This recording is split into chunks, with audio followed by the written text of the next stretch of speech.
အိမ်နဲ့ပစ္စည်းသွားတာတော့ဘောလုံးကွင်းတစ်ကွင်းစာလောက်ဒါပေမဲ့သူတို့အစအနလေးတွေလွတ်ပြီးတော့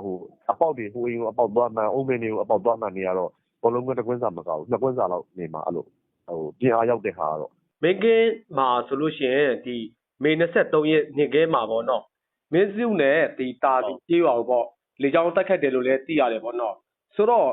့လေကြောင်းမတိုက်ခံရခင်ပေါ့နော်ဒေသခံတွေကဘယ်လိုမျိုးတွေရှိနေကြလဲဗျကိုယ်နေအိမ်မှာပဲနေထိုင်နေကြတဲ့အခြေအနေမျိုးလားလေကြောင်းမတိုက်ခင်ကတော့သူတို့တခြားပြဿနာတွေလည်းမရှိဘူးမရှိတဲ့ခါကျတော့သူတို့ကကိုယ့်အိမ်နဲ့ကိုယ်မှာပဲအေးစစ်စစ်နေကြတယ်ကလေးတွေကလည်းသူတို့ဆော့ပြလေးဆော့နေကြတယ်သူတို့အပြက်ခတ်ဖြစ်နေတာကတော့အခုကျွန်တော်တို့တာစီမင်းစုနဲ့လောက်ဝေးတဲ့6မိုင်9မိုင်လောက်ဝေးတဲ့ရွာမှာဖြစ်နေတာ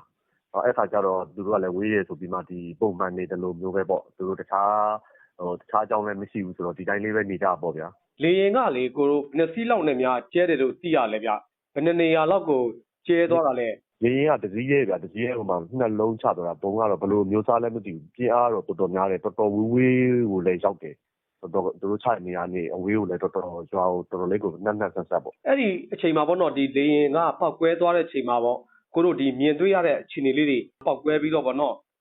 ်အခြေအနေဖြစ်သွားတဲ့မြင်ကွင်းလေးတွေပြောပြပေးပါဦးကိုတို့ဟုတ်စချင်းကအရင်တုန်းကဆိုလို့ရှိရင်ကျွန်တော်တို့ကကျောင်းဆရာဆိုတော့ကျောင်းမှာကလေးတွေစာသင်တဲ့အခါမှာဆိုရင်ချက်ဖိုက်ကိုင်လာလို့ရှိရင်ကျွန်တော်တို့အတန်တွေလည်းကြားရတယ်ပေါ့လေဝေးရလည်းကြားတဲ့အခါကျတော့ကျွန်တော်တို့ကလေးတွေကိုထိမ့်သိမ့်လို့ရတယ်ထိမ့်သိမ့်နိုင်တယ်ပေါ့လ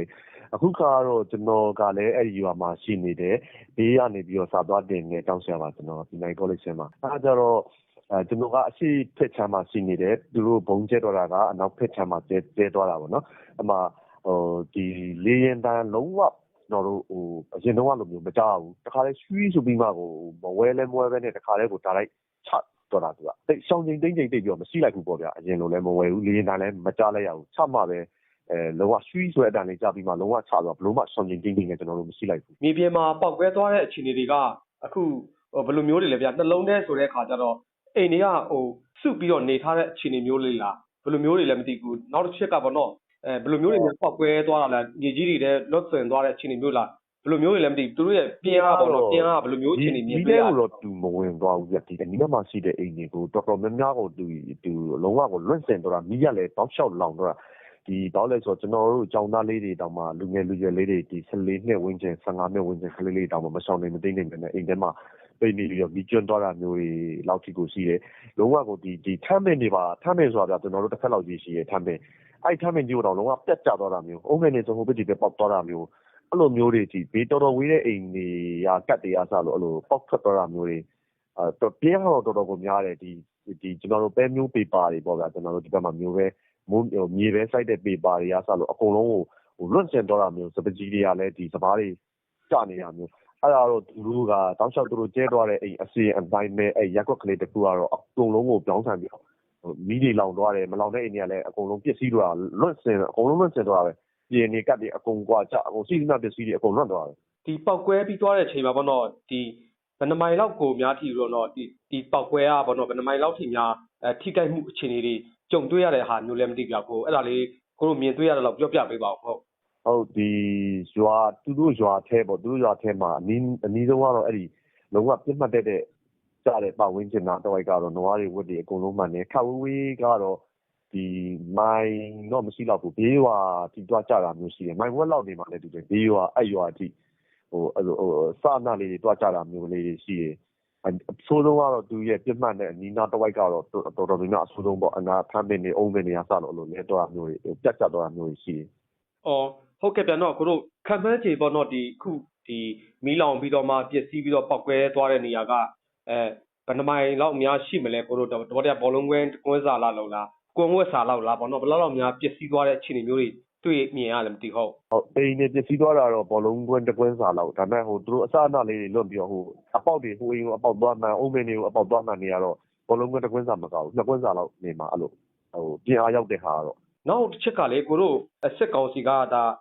က်ဖြတ်တဲ့အခုတက်ဖြတ်တဲ့ဘုံကလေဘာများဖြစ်မျိုးစားဖြစ်မယ်လို့ကိုတို့ယူဆတယ်လေဗျဟုတ်အဲ့ဒါတော့ကျွန်တော်တို့ကလည်းဒီဘက်မှာအခုဒါ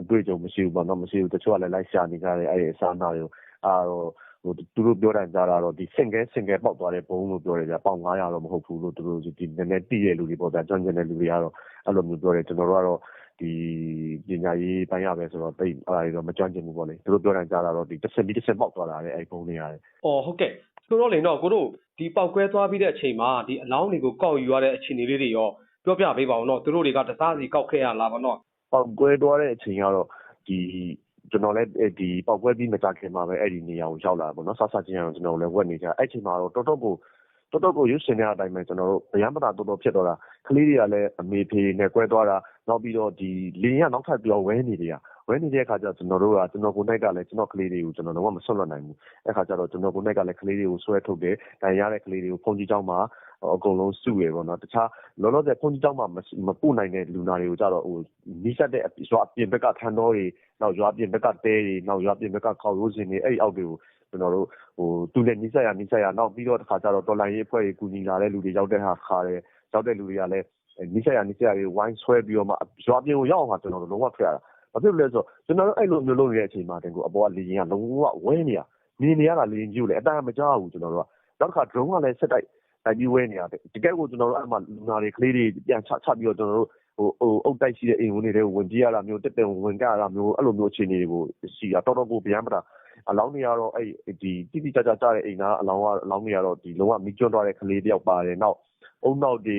မျက်နှာတွေကိုမမှတ်မိလောက်ဟာပျက်စီးသွားတဲ့အနေထားနောက်အဲ့မေကခုနအုံနောက်တွေထွက်ထားတဲ့မေကပွေထားတဲ့ကလေးပေါ့ဗျာပွေဘယ်လိုလဲရင်ခွင်ထဲမှာထားရတဲ့အရွယ်ပေါ့အဲ့ကလေးကလည်းတစားစီကောက်ယူရတာမျိုးလေးရှိတယ်ဒီပြီးခဲ့တဲ့ရက်ကဆိုလို့ရှိရင်ကျွန်တော်တို့ဒီအင်တာဗျူးလုပ်တဲ့အချိန်မှာပေါ့နော်ဒီ data ကန်တွေကပြောတာတော့17ယောက်တည်တယ်လို့လည်းပြောကြတယ်ပေါ့နော်ဒီ30ကျော်ရတယ်လို့လည်းပြောကြတယ်ပါ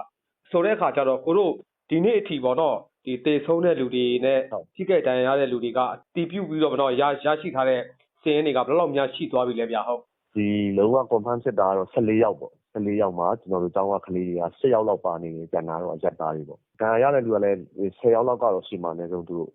့ဒ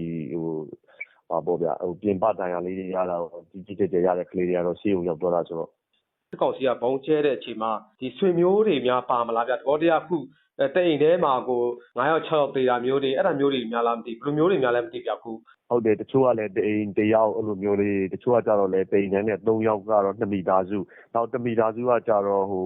ဖေးဖြစ်တဲ့သူကစောင့်ကြည့်ပေါ့နော်သူရောဆုံးမဲ့ဆိုတော့4ယောက်ကြီးဖြစ်တော့မှမဆုံးမစင်းလို့ပဲကျွန်တော်တို့ကဆူတောင်းနေရတာပေါ့လေအဲ့ဒါမျိုးတွေကိုဒါကိုတို့ဒါ14ယောက်ကြီးထဲမှာဘယ်နဲ့အိမ်တောင်စုများပါတယ်လဲမသိကိုတို့ဟုတ်အဲ့လိုမျိုးများပါတာ2အိမ်တောင်စုဗျ2အိမ်တောင်စုတိမ်ထဲမှာမိသားစု3ယောက်ကတော့ဆုံးသွားပြီနောက်တစ်စုကလည်း3ယောက်ဆုံးသွားပြီနောက်ပထမတစ်စုကတော့မေနဲ့တမီးငယ်တုံးလေးကျန်တယ်နောက်တစ်စုကတော့အဖေတယောက်ပဲကျန်တော့တယ်သူကလည်းစောင့်ကြည့်နေရတာမျိုးလေးပေါ့နော်ဒီတန်ရရတဲ့လူတွေကုသဖို့အတွက်ဒီကောစားသေးတွေတို့ထိုးသေးတွေတို့ပတ်တီးတွေပေါ့နော်နောက်ပြီးတော့နောက်ကဆရာမတွေရောဘယ်လိုမျိုးတွေကြုံတွေ့နေကြတယ်လုံလောက်မှုရှိလားပေါ့နော်နောက်တစ်ခုကဒါဘယ်လိုမျိုးတွေရင်ဆိုင်နေကြတဲ့အခြေအနေမျိုးတွေရှိလဲဟုတ်လုံလောက်မှုကတော့မရှိပါဘူးဒီမှာအရင်ဆုံးရောက်လာတာတော့ဒီကျမကြီးဆရာမ2ယောက်ရယ်နောက်ပြီးတော့ဆေးတက်တာ2ယောက်တော်တော်ကြာမှဆေးမှု1ယောက်ရောက်လာတာဒီဆရာမတွေကတော့တို့မှရှိရဆေးဝါးတွေကြီးပဲဒါပေမဲ့ဘယ်လိုလုပ်ပြီးတော့ပြည်စုံမှလဲကျွန်တော်တို့ကဒီလူနာတွေကတအားကြီးများနေတဲ့ခါကျတော့ဆေးဝါးလိုအပ်ချက်တွေကတော့ရှိတယ်သူအနေနဲ့လည်းခက်ခဲရှိရပေါ့လေဝယ်ချင်တိုင်းကလည်းဝယ်လို့မရတဲ့အနေအထားဆေးဆိုလို့ချင်းပုံလေးတစ်ပုံတောင်ယူလို့မရဘူးဒီဘက်မှာတော့တော်တော်လေးကိုလိုအပ်ချက်တွေများပါတယ်အရင်တော့ဆိုလို့ရှိရင်ကျွန်တော်တို့ဒီမတော်မှာဆိုလို့ရှိရင်လည်းဒီလေရင်နဲ့ဘုံကျဲတဲ့ဖြစ်စဉ်မျိုးတွေရှိခဲ့တယ်ဗောနော်ပြင်းကိုင်းတို့ဘာတို့မှလည်းကိုတို့ main game ဘက်မှာဘုံကျဲတဲ့ဖြစ်စဉ်တွေရှိခဲ့တယ်အဲ့ဒီချိန်တော့ဆိုလို့ရှိရင်တော့မှဒီ main game ဘက်မှာရှိတဲ့ဆေးဝါးမလုံလောက်လို့မဟုတ်အဝေးကြီးကိုတွားပြီးတော့မှကုသကြရတယ်ဆိုပြီးတော့မှ data ကန်တွေကလည်းပြောဆိုကြတယ်ပေါ့ဆိုတော့အကိုတို့ data တွေရောအခုဒီလိုတွားတဲ့အချိန်မှာဘယ်လောက်မိုင်းတွေကိုဖြတ်ပြီးတော့ဘယ်လိုမျိုးတွေတွားနေကြရလဲမသိပြဟုတ်ဆေးဝါးကုသပြီးမှနောက်ထပ်တို့လုံခြုံတဲ့နေရာကိုတော်လေးဆေးဝါးပြည်စုံတဲ့နေရာကိုပို့ပေးရတာဗျဒီအဲ့လိုမျိုးပို့နေတဲ့အချိန်မှာတော့တော်တော်ခဲရင်တာပေါ့အချိန်ကြီးလည်းတော်တော်လေးကြာသွားတယ်ပေါ့ဗျာဒီကားတွေတုံးပြီးနေရလဲဒီဘုံချလိုက်တဲ့အတန်လေးနေရလဲဝဲနေတဲ့ခါကျတော့သူရောကိုရောအဲ့လိုပြေးကြတာတွေလောက်အောင်ပြေးကြတာမျိုးတွေဆိုတော့တော်တော်ဆက်တွေရပြတ်သွားတဲ့ခါကျတော့လူနာတွေကတွေးထွက်လွန်တာမျိုးတွေလက်ပြတ်ချီတက်ဖြစ်တဲ့ကလေးတွေကလည်းစောစောတုန်းကတတိယပြီးတော့အဲ့ဒီအချိန်မှာစောင့်ရတဲ့ကြာသွားတဲ့ခါမှာဒီမိသွားတာမျိုးတွေနောက်မှဆရာမတွေနဲ့ပြန်ချိတ်ပြီးကျွန်တော်တို့စစ်ဖြစ်မဲ့နေရာလေးတွေကိုလိုက်ရှာပြီးမှဆေးကုပြီးမှတနေရာကိုပို့ဆိုတော့အချိန်ကတော့လင့်သွားတာပေါ့ဗျာတော်တော်လေးစောင့်လိုက်ရတာပေါ့အဲ့ဒီအတွက်လည်း ကလေးတွေအနေနဲ့တော်လေးအားနည်းချက်တွေဖြစ်သွားပေါ့တချို့ဆိုလို့ရှိရင်လည်းအဲ့လို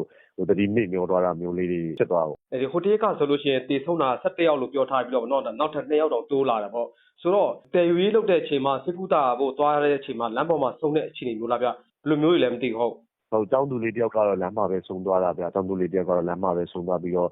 ကျန်တဲ့2ယောက်ကတော့ဆေးရုံရောက်မှဆုံးတာပါဒီဟာမျိုးတွေဘောတော့စစ်ကောင်စီကတိုက်ခိုက်နေတဲ့အခြေအနေမျိုးတွေရှိတာဆိုတဲ့အခါကျတော့ဆိုတော့ဘောတော့သူတို့ကလည်းဆွဆွဲမှုတွေခဏခဏလုပ်လို့ရှိတယ်ဘောတော့ဒါတွေက PDF ဖြစ်ပါတယ်ဆိုပြီးတော့မှလည်းသူကဆွဆွဲမှုတွေရှိတယ်ပေါ့ဒေတာကနေတည်ဆုံးသွားတဲ့လူတွေကကအရက်သားတွေလာပြီးတော့တရားတော်လိုင်းအင်အားစုတွေများဖြစ်မလားဘယ်လိုမျိုးတွေများသိထားရလဲဟုတ်အခု14ယောက်ထဲကတော့လုံးဝဒီတော်နိုင်ရေးတမတယောက်မှမပါဘူးကျွန်တော်အဲ့ဒါဟိုတော်တော်လေးကန့်ကွက်တယ်ဒေါ်ရလည်းတော်တော်လေးထွက်တယ်ဘာလို့လဲဆိုတော့ကျွန်တော်ကအကြောင်းချက်တယောက်ဖြစ်နေလို့ကျွန်တော်အကြောင်းသား10ယောက်ပါတယ်ကျွန်တော်အကြောင်းသား10ယောက်ပါတယ်ဒီအဲ့နေကမနေ့ကဖြစ်တဲ့နေ့မှာကျွန်တော်က6လပြအတွက်အောင်စရင်ထွက်ထားနေလဲဖြစ်တယ်ကလေးနှစ်ပိုင်းလေးမှာဝန်တာပြီးတော့နေ့လက်ခဲမှာဆုံးသွားကြတယ်ပေါ့ကျွန်တော်တပည့်လေး10ယောက်လောက်ကိုပါတယ်ဒီသူတို့ရဲဘော်တွေမပါဘူး PDF တွေလည်းမပါဘူးသူတို့ဒီအဖွဲ့ပါကပါဆိုတဲ့လူတွေလည်းမပါဘူးပေါ့ဗျာဘာဖြစ်လို့လဲဆိုတော့ဒီကျွန်တော်ကိုနိုင်ကပြီးတော့မှတောင်းတနေလူဆိုအကုန်လုံးကိုတည်တယ်ဒီကလေးတွေရောအကုန်လုံးကလေးတွေရောဆုံးသွားတဲ့လူတွေရောလုံးဝအရက်သားတွေကြီးပဲအသက်အရွယ်ကိုကြည့်နေဆိုလို့ရှိရင်ဒီဘယ်သူပဲကြည့်သိနိုင်မှာနော်လူကြီးပိုင်းတွေတရားလည်းအသက်ကြီးပိုင်းတွေပဲလူငယ်ပိုင်းဆိုတာမပါတော့လောက်ပဲနောက်ပြီးတော့လည်းဒီတော်လိုင်းသမားတွေကဖတ်သွားဖတ်လာမျိုးတော့ရှိတယ်ပေါ့နော်ဒါပေမဲ့သူတို့လောက်သွားတဲ့နေရာတွေကဒီတကယ်အရက်သားနေရာတွေပဲလုံးဝအရက်သားတွေပဲနေရနေရတော်လိုင်းသမားတွေကဖတ်သွားဖတ်လာလောက်ပဲရှိတာပါအဲ့ဒါဒီကဲတော့မှသူလုံးဝဆက်ပြေးတော့ခုဆိုလို့ရှိရင်စကိုင်းတိုင်းမှာဆိုလို့ရှိရင်တောက်လျှောက်ပေါ့နော်ဒီစစ်ကောင်စီကပြစ်မှတ်ထားပြီးတော့မှကျဲနေရဲ့အခြေထားတွေရှိတယ်ပေါ့နော်ဆိုတော့ဒီလိုမျိုးတွေကျဲနေရတဲ့အခါမျိုးတွေမှာပေါ့နော်အခုလိုမြေပြင်မှာတွေရောလေချောင်းအန်တဲ့ပေးတာမျိုးတွေအသိပညာပေးတာမျိုးတွေတခြားပေါ့နော်ဘုံကိုချင်းတွေတူထားဖို့တွေမျိုးတွေပေါ့နော်ဘယ်လိုမျိုးတွေနှုတ်ဆော်ထားတဲ့အခြေအနေမျိုးတွေရောရှိတယ်လားဗျကိုတို့ဒေတာတွေမှာလေဟုတ်ဒေတာအနေပြီးမှဥစည်းတမအဲ့လိုမျိုးလုံးကြပါကြိုင်ကြပါဆိုပြီးမှတိတိကျကျညွှန်ကြားထားတာတော့မရှိဘူးဒါပေမဲ့ကိုတီးနဲ့တူတီနဲ့ဒီ online ပေါ်ကနေပြီးတော့ပြောတာတွေတခြားအပေါင်းအသင်းဆက်နွယ်စစ်တွေနဲ့ပေါ့နော်တခြားနယ်တွေကတော့ဘယ်လိုတွေလုပ်ကြတယ်ဒီလိုတွေလုပ်ကြတယ်အဲ့လိုမျိုးသတင်းတွေကတော့ကြားရတယ်ကြားပေမဲ့လည်းကျွန်တော်တို့ဒီတိုက်နယ်30ပညာရေးမှပြောရင်တော့အုပ်စုခွန်ပေါ့နော်အဲ့အတွက်မှာကတော့ဘယ်နေရာမှာမှဒီလိုမျိုးတွေလုပ်ထားတာတွေမရှိဘူးအခုအတွေ့အကြုံရဆိုလို့ရှိရင်တော့ဘုံခိုချင်းနေနဲ့လည်းမလုံလောက်ဘူးဗျာဘာဖြစ်လို့လဲဆိုတော့လေရင်ကလုံးဝအရင်တော့လို့အတန်ကြီးမကြားပဲနဲ့လုံးဝရှိုးတရက်ကြီးရွှီးဆိုပြီးမှတစ်ခါလေးချသွားဆိုတော့ကျွန်တော်တို့စာတင်ကျောင်းထဲမှာတူးမဲ့ဆိုတဲ့တောင်မှတိတ်ဆောင်ချင်းတိတ်မရှိပါဘူးဒီလိုမျိုးတွေဘနော်စစ်ကောင်စီကနေပြီးတော့မှဒါရက်သားတွေကိုပြစ်မှတ်ထားပြီးတိုက်ခိုက်တာတွေနဲ့ပတ်သက်ပြီးတော့ဘောနော်ဒါနိုင်ငံတကာတွေပဲဖြစ်ဖြစ်ဒါတက်ဆိုင်ရာတွေပဲဖြစ်ခုဘောနော်ဒီတရားမျှတမှုရဖို့အတွက်ဘောနော်ကိုတို့ဘာတွေများတောင်းဆိုချင်လဲဗျဟုတ်ကျွန်တော်တို့ကတော့ဒီလိုမျိုးကျွန်တော်တို့ဒေတင်လည်းမဟုတ်ဘူးဂျန်တဲ့နေရာတွေလည်းဖြစ်ပြနေတာဆိုတော့နေတိုင်းဒီလိုမျိုးပဲတတ်နေကြတော့မှလားဒီလိုမျိုးပဲကျွန်တော်တို့ကလေးတွေဆုံးရှုံးနေကြမှာလားမေးချင်ပါတယ်တခြားဒီနိုင်ငံတကာမှာရှိတဲ့အတိုင်းဝိုင်းနေဇုံးနေရလဲဒီလိုမျိုးပဲလက်ပိုက်ကြည့်နေကြတော့မလားလူသားချင်းစာနာစေချင်တယ်ကျွန်တော်တို့ကလူတွေပါစလိတ်ဆန်နေမဟုတ်ပါဘူးစလိတ်ဆန်တွေကိုတောင်မှကျွန်တော်တို့ကလုံးဝရိုးသားဖြူစင်တဲ့လူတွေဖြစ်တဲ့အတွက်အကြောင်းမဲ့ဘယ်သူမှမတတ်ချက်ကြပါဘူးဒီအကြောင်းလေးကိုတော့မဆက်လေးပေးစီချင်ပါတယ်ဆက်သက်လေးတွေဟာတနအီမိုင်60နီးပါးထိလင်းမြအောင်ပြန်တန်းနိုင်တယ်လို့လေ့ကျင့်240ကီလိုဂရမ်ထိတည်ဆောင်နိုင်ပါတယ်။မြင့်ပေ18000အထိလည်းပြန်တက်နိုင်ပါတယ်။ဒါကြောင့်မျောလင့်မထားတဲ့နေရာတွေကနေရုတ်တရက်ပေါ်ထွက်တိုက်ခိုက်လာနိုင်တော့ကိုသိပြုပါ။အင်ဂျင်ဆက်တန်ပန်ကားတန်ကြားရင်ပတ်ဝန်းကျင်ကိုလေ့လာပါ။ဆက်သက်လေးတွေကိုမြင်ပါကဒါမှမဟုတ်အန်ဒီရဲ့သတိပေးချက်ရရင်ချက်ချင်းဘုံကိုကျင်တဲ့ပုံကိုပါ။လူထူထပ်တဲ့နေရာနဲ့စီရေးအခြေစိုက်စခန်းလိုမျိုးပြစ်မှတ်ဖြစ်နိုင်တဲ့နေရာတွေကိုသတိပြုရှောင်ရှားပါ။